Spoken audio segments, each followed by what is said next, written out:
Hello and welcome to the debate. My name is Naila, Shuja. Now, viewers, today we are going to be turning our attention to a critical and deeply concerning issue that is making headlines all across Pakistan, and that is the alarming rise in terrorism, and particularly in the regions of Khyber Pakhtunkhwa and Balochistan. Now, these areas, viewers, share the border with Afghanistan, and they have become hotbeds for the attacks in the recent months. Now, that being said, the surge in this violence, viewers, has raised serious concerns not just about the security situation, but also the role of the cross-border dynamics. We're going to be taking a look at the situation for you with our esteemed panel today, and we will be examining the various factors that are present. Now, we will be taking a little bit of a look into the developments. So the developments basically are that the top military and civil leadership and the chief ministers of all the provinces and the ministers have attended the Apex meeting that was chaired by our Prime Minister, Mr. Shehbaz Sharif, and the mood mulled over the law and order situation in the country and the implementation of the National Action Plan for counter-terrorism. That being said, it also mooted over the measures to ensure the effective coordination between the provinces and the federal government and the intel sharing to purge this menace of terrorism. Furthermore, the Army Chief General Saeed Asam Munir stated that every Pakistani, viewers, every single Pakistani, whether in uniform or not, must be a part of this integral fight against terrorism. Now, it is also important to mention that 16 security personnel and at least, 26 people had lost their lives in a recent attack that happened at the Quetta railway station, and it was also a very horrific incident. It is a gut-wrenching situation that is being observed. And now, in our second segment, viewers, we will be taking a look at Pakistan as it continues, as it's grappling with the security changes, but the resilience economy has taken, we're seeing the wonderful performance and in the stock market specifically, and the PSX has recently showcased historical gains, and the economic certainties and political uncertainties have not really tempered the momentum, and the interplay between the stabilization of the macroeconomic conditions and the political volatility provides various crucial insights into the country's financial trajectory. Now, that being said, viewers, on the 19th of November 2024, the region of Banu and Khyber Pakhtunkhwa district witnessed the, province witnessed the horrifying attack, and the militants launched the suicide vehicle bombing targeting a joint security checkpost in the Amali Khail area, killing 12 security personnel and 10 soldiers and 2 FC officers. Again, it is a very excruciating ordeal that has taken place, and it is a great loss for the nation, and this brutal attack is a part of an increasing trend, and according to the recent reports, Pakistan has seen around more than 250 casualties from the bombings and the gunfire this year alone, making August 2024 the deadliest month in the nearly of 6 years, which is absolutely horrific and again, very gut-wrenching. So in our studio, we are joined by Faisal Raja, who is a geopolitical analyst. Thank you so much for joining us. And with us is Major General retired Zahid Mehmood, defense analyst, Hilal Imtiaz, and Taghmai Basalat. A huge welcome to you. And online, we are joined by Farrukh Pitafi. Thank you so much for taking the time out and joining us. Now, understanding the Prime Minister's recent chairing of the Apex Committee meeting, he's focused on counter-terrorism efforts, including the comprehensive military operation against the groups of BLA in Balochistan. The meeting really stressed upon the coordination between the federal and provincial governments and the intelligence agencies sharing the to combat the surge of terrorism, especially in the areas of Khyber Pakhtunkhwa and Balochistan. That being said, coming to you, General Zahid, why has there been an increase in the terrorist activities in Pakistan, and what are the underlying causes that we've seemed to observe? Bismillah ar-Rahman ar-Rahim. First of all, thank you very much for the kind invite. And let me begin with my tribute, and rather our tribute and salute to the families of those martyrs who really sacrificed their life for Pakistan, for our safety and security.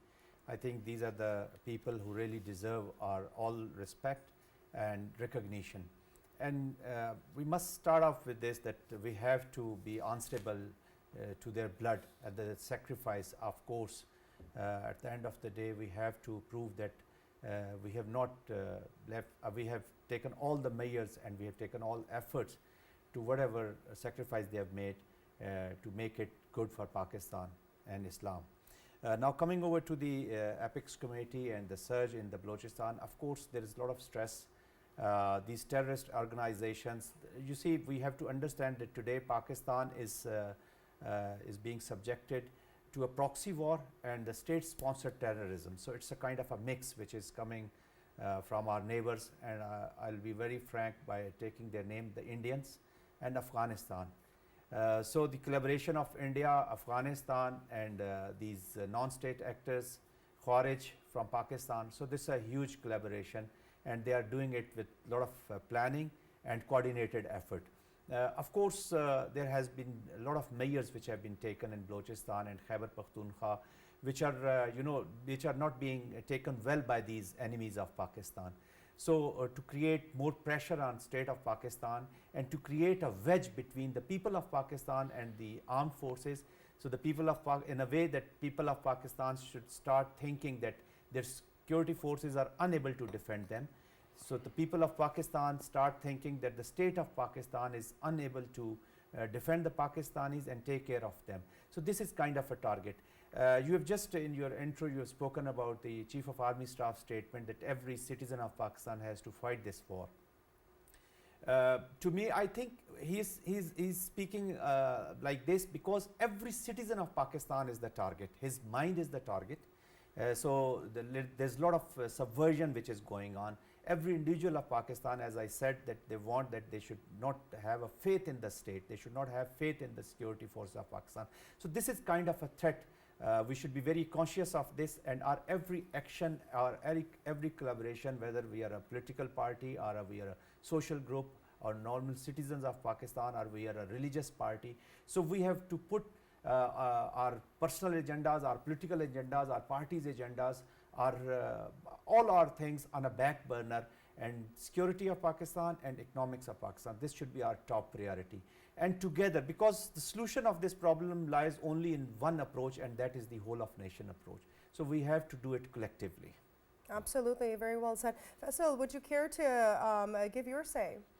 Yeah, I would fully agree with Gen Zahid. Obviously, when it comes to our Western Front, of course, we very well know that since a decade or more than a decade, India had actually came up with this strategy to, of course, keep Pakistan busy on the Western Front, so that the focus of Pakistan on the Eastern Front can be decreased, and it can be, of course, separated from the Western and the Eastern fronts. So, to me, I think the basic cause behind all of this madness is India and its Hindutva designs. They very well know that they had to, of course, keep Pakistan busy on the Western Front. 3 provinces we keep on highlighting again and again: Kunnad, Nangarhar, and Nuristan. These are the 3 provinces there.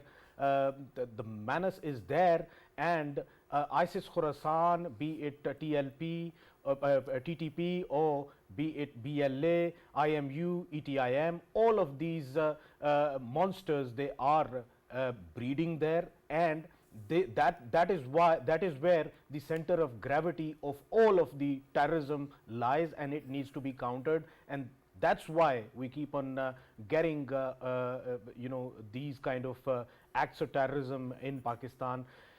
They simply discreetly cross the border and do their activities and get back. And when it comes to facilitation, when it comes to financing, there are footprints of India, and the very footprints, they have been seen in another country bordering Tajikistan with Afghanistan, where we saw that day before yesterday there was an activity in which Chinese miners, engineers of the mining field, one of the Chinese was of course killed out there, and several others, they were injured.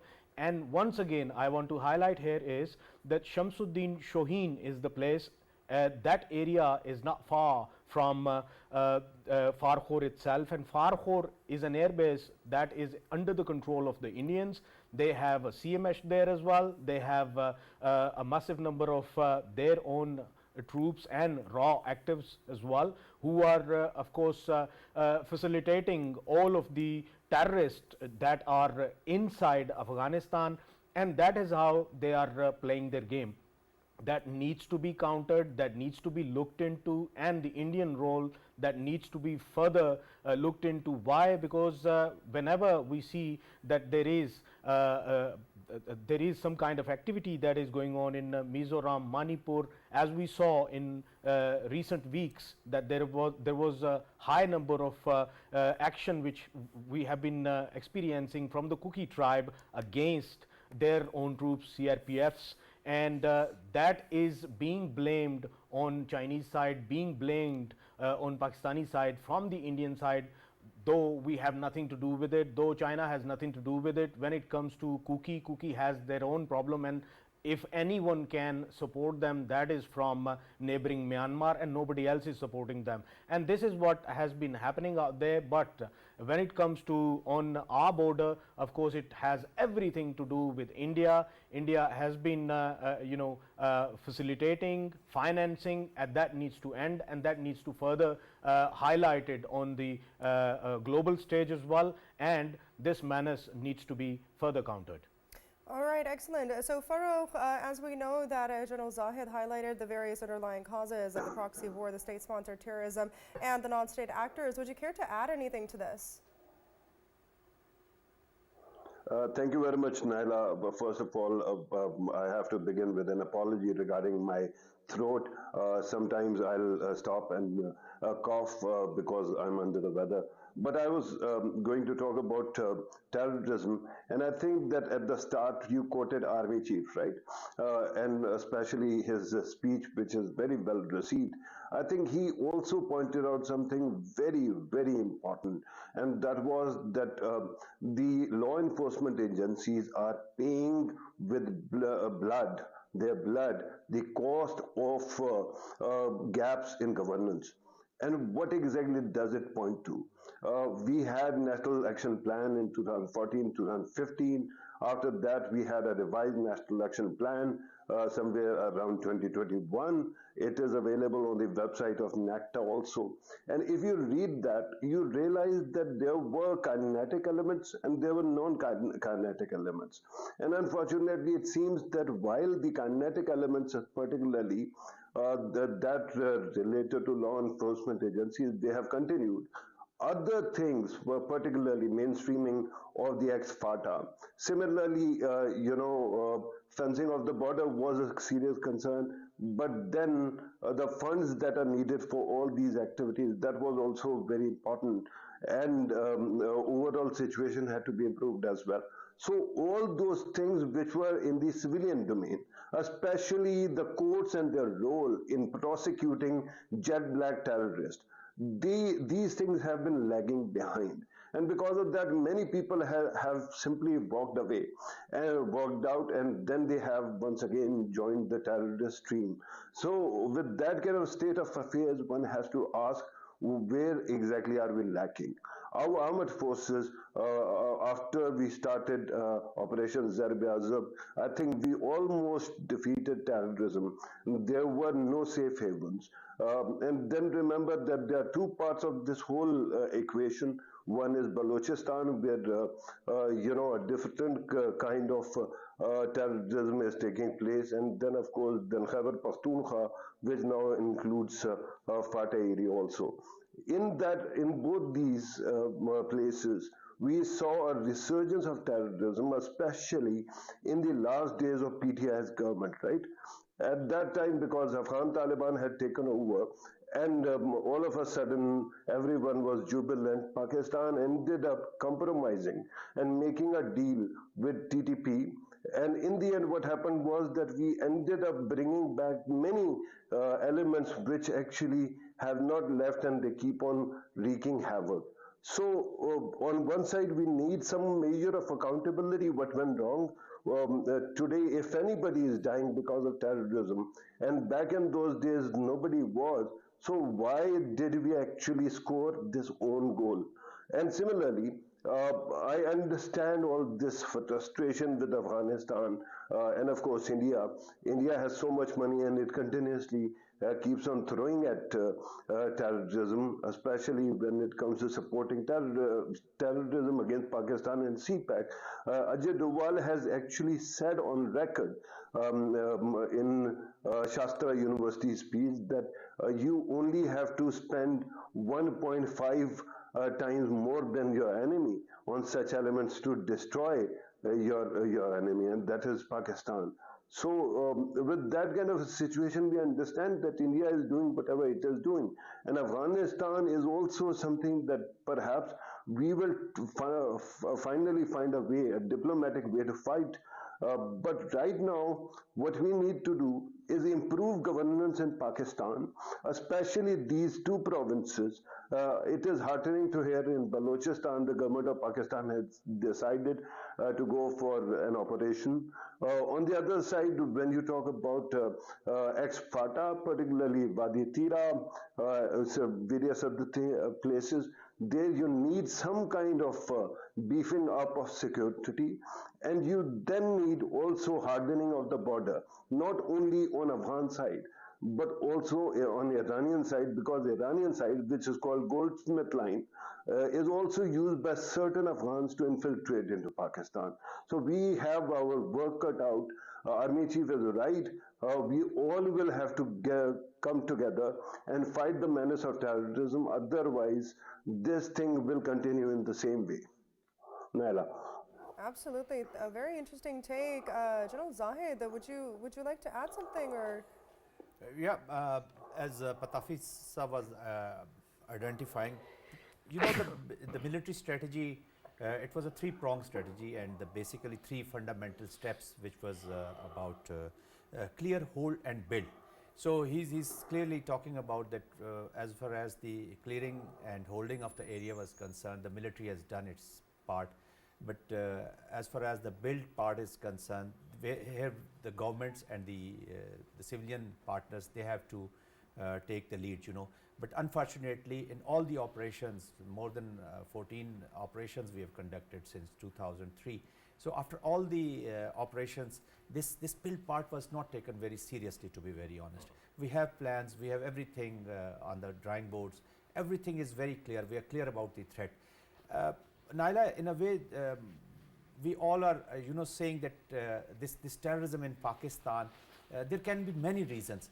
But to be very honest, the prime reason for this terrorism and the spread and the little bad control of the state is all because of the bad governance. So this was the area where the Chief of Army Staff was also hinting. So it's a misgovernance, you can say, that has added to whatever is happening in Pakistan, and we have time, to be very honest. We are getting late every day, still we have time. We have to collect we have to have a collective effort on everybody's part. So as I said earlier that you might be having a lot of personal priorities, your group's priorities, but no priority is bigger than the priority of the state. So if we have the state which is functional, which is really honoring the contract with its citizen, and that state is taking care of the citizens. You know, everybody say that state is like a mother, so they should help. State is also like a father. So where the role of the state as a father has come, where the kinetic part is there, so we have to undertake those efforts. And where the state is like a mother, then whatever the role the mother plays in the house, that has to be done by the state. But there are obligations on the people of the state as well. So how they're responding to the call of the state. So this has to be seen, and we have to understand that it's a two-way traffic, and we have to contribute, and this is the time. This is the time. Otherwise, our coming generations will never, ever excuse us on this. Absolutely. So understanding that the Federal Apex Committee basically called for the reinvigoration of Pakistan's counterterrorism campaign. They discussed the various military operations, the subnationalism, and the crime-terror nexus. The strengthening of this campaign is essentially crucial for national security, and it's requiring a political consensus and a clear execution. So understanding this, how important is it for Pakistan to reinvigorate the counterterrorism campaign, and what challenges may arise in the implementation? Yes, Farrukh. Farrukh? Right. This is a question for me? Yes. Yes. I wanted to start off with you. Right. Yeah. Thank you very much. Thank you very much for the question. I think that there, first of all, we have to focus on the resolve when it comes to Pakistan's approach to any crisis, if something actually slips off our radar, we stop actually focusing on that problem totally and absolutely.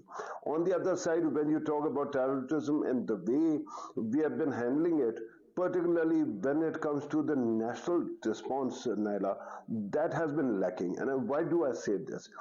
Today, you pointed out how many were martyred today, as we speak today, right? And yet, I was looking at Pakistani television channels, and in private channels, in no channel in their prime time shows, there was zero discussion of terrorism in the country. Whatever they kept on discussing was the same old thing, Pani Vich Madani, the same old political nonsense that we keep on obsessing about, right? Here is something that we have to actually fight. Remember that if by 2021-22 terrorism had plateaued and it had almost disappeared, every soul that was killed after that, especially because we entered into a deal which could not survive that, blood or that martyr is on our conscience. We could have saved them. Why should we have any more sacrifices to give? We should be able to do away with terrorism, and in that you need, number one, national resolve. Number two, national consensus, but different kind of national consensus. National consensus not where politicians sit and talk to each other, but media-led national consensus where Pakistani television channels, which are thoroughly being subsidized by the state of Pakistan, they are asked to actually focus on menace of terrorism and build consensus that you have to fight it. Next step, when it comes to NECTA, and before NECTA, of course, National Election Plan and revised National Election Plan. Before that, we had a national internal security policy. In that, there was a commitment made by the government of Pakistan that all the intelligence agencies will sit under one roof and share intelligence on terrorism. This is something that was repeatedly tried and then abandoned. Now we need that kind of focus also. Once it is done, then you move on to Parliament, and Parliament has to make laws which ensure that there is sufficient legal ground for prosecuting people who are being allowed to walk out of courts despite having committed huge acts of terrorism. If you can actually take care of all these steps, I'm sure that you will be able to reinvigorate our fight against terrorism. Not only that, we will be able to triumph very quickly. Naila. Of course. So, Faisal, would you agree? I would fully agree with Farrukh. When obviously, if we scroll through all of the channels, we don't see that kind of importance which they should be paying towards this stance. And even today, I mean, everyone was more curious about what's going to happen on 24th rather than what has happened today. And this was more important to be discussed. This was more important to be highlighted. The sacrifices which have been laid by our Jawans, have been laid by our very young officers. These are the sacrifices that needed to be highlighted. And of course, what is the resolve? That needs to be discussed, and why there are certain political parties that are more concerned about the political sort of atmosphere of the country and not the terrorism at all. And that needs to be, of course, prioritized by the political parties, by the media channels, and the general debate in Pakistan overall, even on social media as well. It should be terrorism rather than the political situation or political gimmicks which keep on going around us, and we know that they get the more prime time and more air time of our medias as well.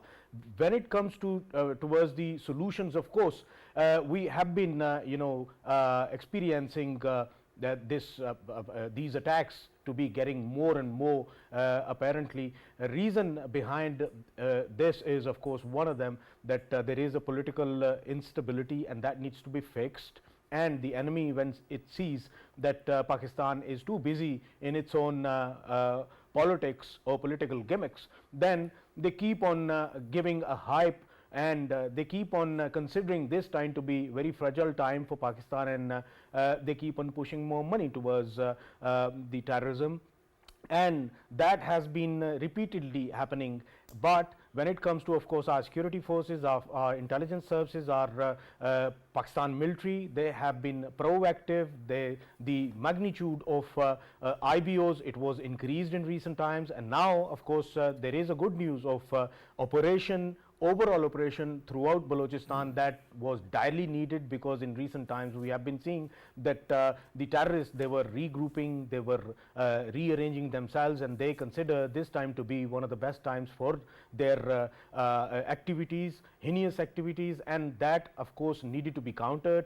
And we are seeing that the attacks and the operations, they will be further improved, and now the tech would be also introduced, as I've been told that even the surveillance cameras and the quadcopters, they will be, of course, introduced as well in there, which means that the magnitude of the operations, it is going to be so vast that the kind of actions which we have been seeing of the terrorism from the terrorist side, that there will be a significant decrease, and it would end, inshallah. When it comes towards the KPK side, of course, there are several problems. There are some forces who obviously portray as political forces. I'm talking about, of course, PTM as well. They need to be, first of all, of course, sat down with and talked to, and if still they don't listen, then they should be considered as part of the menace, and they should be dealt with. And all of these sympathizers, they should be considered as terror sympathizers, and no justification can ever be justified for these kind of heinous crimes, and they need to be, of course, countered as well. Any narrative that is out there to against these kind of activities, against the terrorists, they, of course, need to be countered. And when it comes to Afghanistan, Taliban regime, we know that they are not in compliance with their own accord which they made with the Americans, in which they claimed the very first point was that they will never allow their land to be used against any of the neighboring countries. Well, it was Pakistan before, now it's Tajikistan as well, and Pakistan is continuously being Absolutely. So they need to be forced as well. And one news which I have already been listening to, and that was related to, of course, the new regime in America. They are serious about it, and they are, of course, going to remind Taliban on the pledges which they made, and if they don't comply with them, then of course there will be an action against them as well. We're going to be circling back to this, but viewers and Farrukh specifically, there is an update, a very interesting update, that the Army Chief General Syed Asam Munir has addressed the business community here in Pakistan, in Karachi specifically, and he stated that he has complete faith in Pakistan's bright and stable future, which is absolutely 100% that the citizens of Pakistan as well support. And he stated that the indicators of Pakistan's economy are positive, and next year, inshallah, they will be even better. Now, as per his words, he stated that they must focus on nothing, including politics, should come before the country. Again, nothing including politics comes before the country, and there should be a prioritization over Pakistan over the personal interest. So Farrukh, what can you elaborate on this, and what can you share about this update with us? Right. Thank you very much, Naila, for this intervention. I'm going to talk about Army Chief's address in Karachi to the business community. The first thing that is very important, because repeatedly when it comes to the country's economy, country's safety, there are always speculations, and there are people who are worried. So the Army Chief actually reassured everybody that the country is moving in the right direction, and it has a bright future. Then, of course, he spoke about country's macroeconomic indicators, that they are also moving in the right direction, and the country has come a long way in stabilizing the economy. Then, of course, as you pointed out, that he also spoke about fighting terrorism, illegal businesses actually helping and aiding and abetting terrorism, and that has also to be actually taken care of. So, all in all, his speech there, his address there, actually builds on what he has been saying in the past and what the government is actually trying to do in the country, of actually reviving the economy, stabilizing the country, and ensuring that the country's security is spotless and it is there.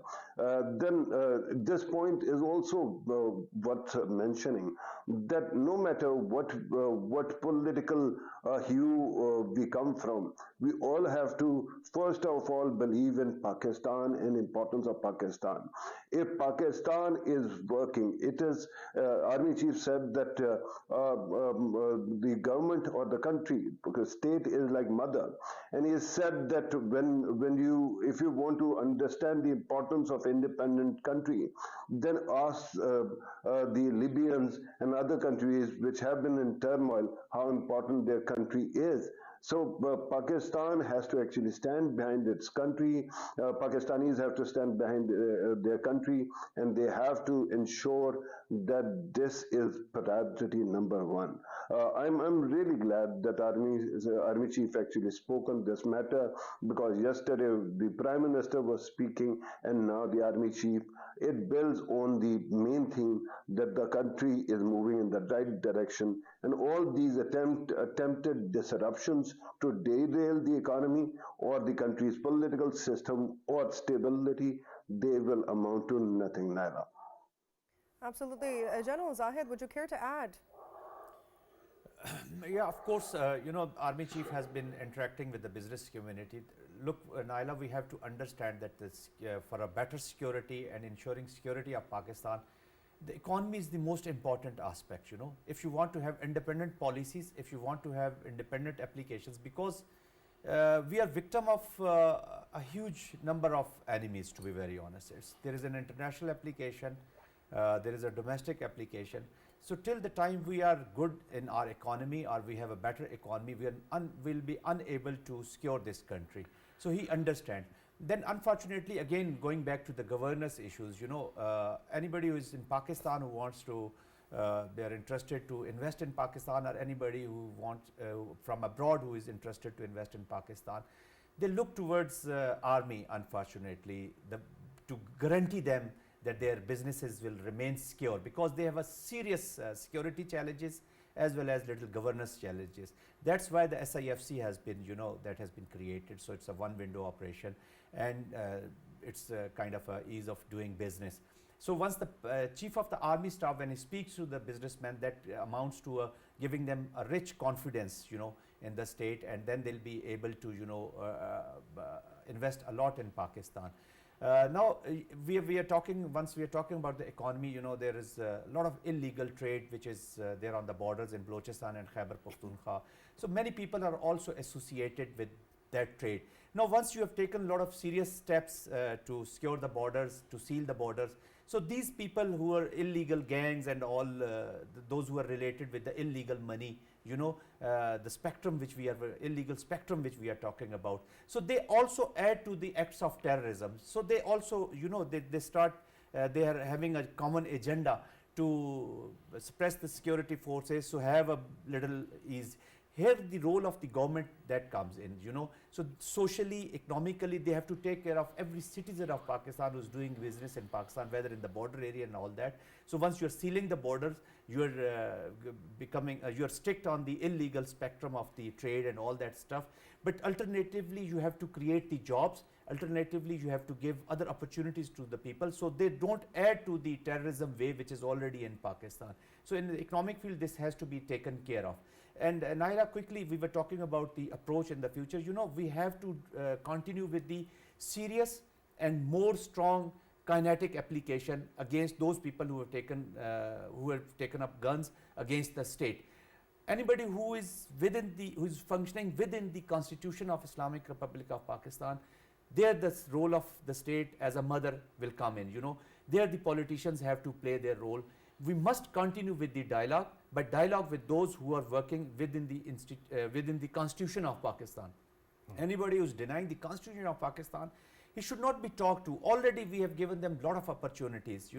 Earlier Pitafi sir was also hinting towards the appeasement policy. All the areas were clear. Then there came, I don't know from where that appeasement policy came. You gave chance to these terrorists, and they were able to regain the strength. This is a terrorism. These are the terrorists are the franchises.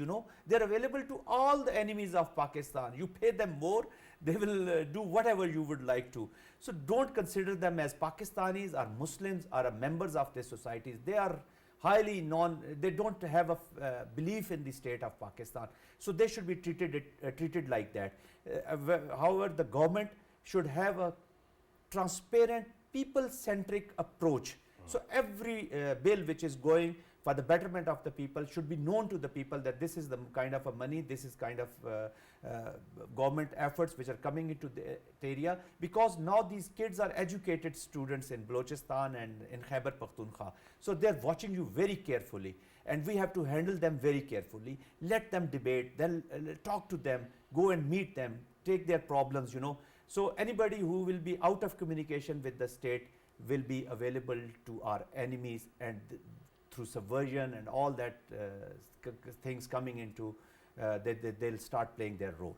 Absolutely. So Faisal, just coming to you really quickly, understanding this whole situation where the Army Chief has addressed the business community in Karachi, what can we understand, or what can we expect the Pakistani diaspora, that is around the world in different countries, what can they understand and take away from this message? Yeah, that's a very good question, and obviously, when it comes to Chief of the Army Staff, General Asim Munir, he has time and again highlighted this fact that Pakistan first should be the ultimate policy, and that is the ultimate policy when it comes to all of the problems which are being faced by Pakistan. And we know that FDIs, they play a pivotal role, and investment in different sectors of Pakistan that play the pivotal role. I think it's a very positive message for all of the overseas Pakistanis as well, that this is the opportunity for them. They can, of course, outreach to Pakistan and invest in Pakistan. And by the way, when it comes to efforts made by Chief of the Army Staff in context of economy itself, SIFC is a brilliant example in which we have been experiencing that the problems which were being faced by Pakistan as a country in terms of attracting investments in Pakistan, that needed to be fixed, and it has been fixed by Chief of the Army Staff's own interest. And we have been seeing that Pakistan, which directly was in need of tech transfer in terms of agriculture, agri-tech, that is being looked after. When it comes to agriculture as being the backbone of Pakistan's economy, that was revived once more, and we have been seeing that there were bumper crops, because the extra care which has been taken into account related to agriculture sector and the mining sector. We have been seeing improvements in these sectors because of SIFC's efforts, and ultimately its vision of Chief of the Army Staff. He believes that all of these sectors, including the IT sector, which we have been seeing that in recent times there was more focus in this, and when it comes to of course training the youth related to it, that is of course the under the process as well. Very recently, Naila, I was talking to one of the, and that was a very informal meeting with one of the senior diplomats from Britain, and I asked him about when it comes to, of course, Pakistan as a country that has a huge potential in terms of investments, especially in the IT sector, and this is what he said to me. He said, Pakistan is so blessed with the brainy people, so blessed with the people with the right approach towards IT, and all it needs is to, of course, look after its security situation. Once security situation is quite acceptable to the investors out there, forget about the overseas Pakistanis, even people or investors who have never seen Pakistan in their life and never thought of investing in Pakistan, even they will be looking to invest in Pakistan only because of one reason, and that is that you have the right brains, you have the right skills when it comes to IT, and people would be pouring in to invest in Pakistan. That is how I see the future of Pakistan. There are certain challenges, there are certain hurdles that needs to be taken care of, and that is why we are seeing in every aspect, be it security side, or be it the economic side, or be it overall Pakistan's Pakistan's future, that has been, of course, under the observation of Chief of the Army Staff, and under his guidance, of course, we have been seeing that all of these challenges, they are being fixed. Absolutely. And this is the way forward, Naila. And I think when it comes to the overseas Pakistanis, they believe in Chief of the Army Staff. They believe that sustainable security, which will be provided by Chief of the Army Staff, that would be pivotal in terms of Pakistan's future, in terms of economy as well. Absolutely. Farrukh, would you care to comment? But Naila, I wanted to add to this discussion, particularly when it comes to the army chief. Remember that Pakistan has seen many army chiefs, and when it comes to war on terror, in that also many army chiefs have changed. But after General Rahil Sharif, who was organically very popular, after him, if you look at the current army chief, his success has been very effective. And I tell you why. Because the terrorists, all the terrorists use religious language, and they try to undermine Islam by perverting some ideas, right? And he is an army chief who takes the podium and immediately starts quoting Quran, and therefore exposing the propaganda of terrorists, how they have been exploiting name of Islam, right?